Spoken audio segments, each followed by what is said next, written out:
अस्सलाम वालेकुम। मैं हूँ राना शेर मोहम्मद फेस ऑफ सिंध के साथ। नाजरीन, आज हम बात करेंगे पाकिस्तान में वफाकी हुकूमत बनाने के लिए जो 4 रोज़ से जोड़ तोड़ का अमल जारी है इस पर, और आज तक की जो पोजीशन है, पार्टी पोजीशन जो कौमी असम्बली में है, उसमें 93 जो मेंबरान हैं वो PTI की हिमायत से कामयाब हुए थे। लेकिन उनमें से एक जो रुकन कौमी असम्बली है, लाहौर के जनरल सेक्रेटरी जो रुहेल असगर को हरा कर जीते थे, वो मुस्लिम लीग नून को प्यारे हो गए हैं। इस तरह कौमी असम्बली में PTI के हिमायत याफ्ता मेंबरान की जो तादाद है वो 92 बची है, और नून लीग के जो 4 अरकान आज़ाद शामिल हुए हैं उनके बाद उनकी जो पार्टी पोजीशन है वो 79 है, और पीपल्स पार्टी के 54 मेंबर कौमी असम्बली में पहुंच चुके हैं, और चौथे नंबर पर MQM है जिसके 17 अरकान कौमी असम्बली में मुंतखब होकर पहुंच चुके हैं। और इस तरह दीगर जो है आज़ाद 5 अरकान हैं जो किसी भी पार्टी के एफिलिएशन के बग़ैर, किसी भी पार्टी की हिमायत के बग़ैर मुंतखब हुए हैं, उनकी तादाद 5 है। और फजल रहमान के JUI के 4 हैं, काफ लीग के 3, IPP के 2, BNP के 2, बाप पार्टी, ज़िया लीग, पख्तूनख्वा अवामी पार्टी, मजलिस महदल मुस्लिमीन का एक उम्मीदवार भी कामयाब होकर असम्बली में पहुंचा है। इस तरह 264 हलकों के जो नतायज हैं वो सामने आ चुके हैं, जबकि एक हलके का रिज़ल्ट रोक दिया गया है और एक हलके पर इलेक्शन ही नहीं हुआ है। फिल वक्त जो PTI है उसने पीपल्स पार्टी और नून लीग से मिलकर हुकूमत बनाने से इनकार कर रखा है, और नून लीग और पीपल्स पार्टी में जो मुख्तलिफ अदवार जो हो चुके हैं और बाज़ाब्ता तौर पर भी उनकी मुलाकातें होना शुरू हो गई है, और मुशावरत का अमल जो है वो जारी है। नून लीग और PP में जो फार्मूला तय पा रहा है उसके लिए दोनों जमातें अपना अपना वज़ीर आज़म लेकर आना चाहते हैं, और पीपल्स पार्टी ने अपनी CEC के इजलास में जो बिलावल भुट्टो को अपना वज़ीर आज़म नामज़द किया है, तो पीपल्स पार्टी इस बार चाह रही है कि वफाक में वज़ीर आज़म का जो मसनद है उस पर वो बिलावल भुट्टो को बिठाना चाहते हैं। और नून लीग भी अपना पार्टी पोजीशन के हवाले से वो डिमांड कर रही है कि वज़ीर आज़म उसका होना चाहिए, क्योंकि उसकी सबसे ज़्यादा जो मेंबर कौमी असम्बली में मौजूद हैं।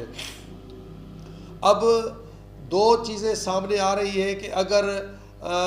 वज़ीर आज़म शहबाज शरीफ को किया जाता है तो आसिफ अली ज़रदारी सदर बन जाएंगे, और पंजाब में जो वज़ीर आला की जो कुर्सी है उस पर मरियम नवाज़ को बिठाया जाएगा। इस तरह अगर वज़ीर आज़म शहबाज शरीफ बनते हैं तो पंजाब की वज़ारत आला मरियम नवाज़ के हिस्से में आएगी, और अगर वज़ीर आज़म नवाज़ शरीफ बनते हैं तो पंजाब की वज़ीर आला के लिए जो शरीफ फैमिली में से होंगे वो हमज़ा शरीफ होंगे। सिंध में पीपल्स पार्टी और KPK में PTI की हिमायत से जो आज़ाद अरकान आए हैं वो हुकूमत बनाएंगे, जबकि बलोचिस्तान जो है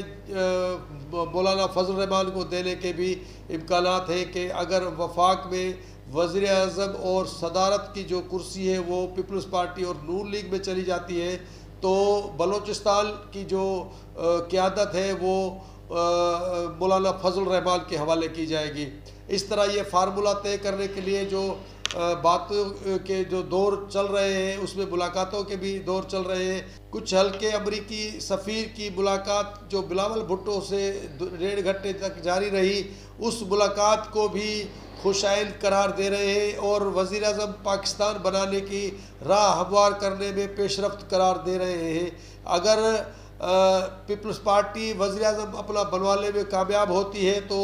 बिलावल भुट्टो ज़रदारी तो ये कह चुके हैं कि मुझे उतना मैंडेट नहीं मिला पाकिस्तान भर में कि मैं अपने 10 नुकाती मंशूर पर मुकम्मल तौर पर अमल करा सकूं। अगर वज़ीर आज़म बिलावल भुट्टो बनते हैं तो सिंध के लोग ख़ास तौर पर ये उम्मीद करेंगे कि वो अपने मंशूर पर अमल कराएँ। लग ऐसे रहा है कि वफाक में PDM-2 की तरह की हुकूमत बनने जा रही है, जिसमें वज़ीर आज़म नून लीग का होगा और सदर पाकिस्तान जो होगा वो सदारती महल जो है वो पीपल्स पार्टी के हवाले किया जाएगा। और सिंध में और KPK के अलावा पंजाब में भी मखलूत हुकूमत बनेगी जिसमें पीपल्स पार्टी भी शामिल रहेगी। और बलूचिस्तान में जिस तरह से नताइज आए हैं कि 51 सीट्स पर जो मुकाबले हुए थे उसमें 11 जो है वो पीपल्स पार्टी के हिस्से में आई हैं और 10 जो अरकान हैं वो नून लीग और 10 जो अरकान हैं वो मौलाना फजल रहमान की JUI के अरकान जीत कर आए हैं। इस तरह बलूचिस्तान में भी मखलूत हुकूमत बनने के आसार नज़र आ रहे हैं। कुछ हल्के ये कह रहे हैं कि अगर PTI गेम चेंज करना चाहे तो उसके लिए 1 मिनट का वक्त लगेगा कि अगर वो वफाक में पीपल्स पार्टी के साथ मिलकर मखलूत हुकूमत बनाने का ऐलान कर देते हैं तो बहुत बड़ी आसानी जो है वो आसिफ अली जरदारी के लिए भी हो जाएगी और नून लीग का रास्ता भी जो रोकना चाह रहे हैं वो रुक जाएगा और वज़ीर-ए-आज़म की कुर्सी पर कोई भी शरीफ ख़ानदान का फ़र्द जो है वो नहीं पहुंच सकेगा। इस तरह अगर PTI चाहे तो वो अपनी इसको गेम चेंज कर सकती है, लेकिन इसके लिए मुक़्तदरा जो हमारे मुल्क में है उससे कबूलियत लेना लाजमी होगा, क्योंकि मुक़्तदरा जो 9 मई का वाक़या हुआ है उसके बाद से PTI से बहुत ज़्यादा जो उनके ख़दशात हैं वो नज़र आते हैं। लग ऐसे रहा है कि वफाक में मखलूत हुकूमत बनेगी, क्योंकि कोई भी एक जमात सादा अक्सरियत हासिल करने से कासिर रही है और PTI के जो हिमायत याफ्ता 92 है, नून लीग के 79 है और पीपल्स पार्टी के 54 है, तो 134 के हदफ को पहुंचने के लिए इनको आपस में मिलकर किसी भी 2 बड़े ग्रुपों को मिलकर हुकूमत बनानी पड़ेगी, जिसके लिए जो मुशावरत के दौर हैं वो पीपल्स पार्टी और नून लीग में चल रहे हैं।